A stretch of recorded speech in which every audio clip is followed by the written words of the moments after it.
স্বর্গের দেবতাদের মধ্যে একবার বেঁধে গেল বিশাল ঝগড়া।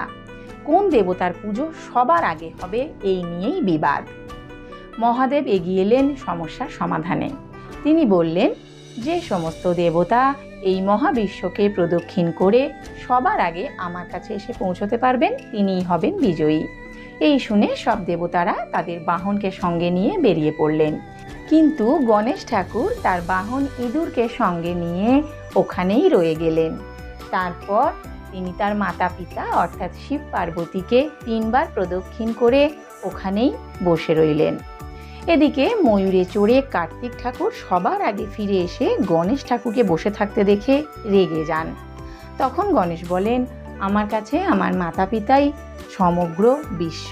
তার এই তীক্ষ্ণ বুদ্ধি এবং নিষ্ঠার জন্যই তিনি আজও সবার আগে পুজো পান। ভিডিওটি আপনার পরিচিতদের মধ্যে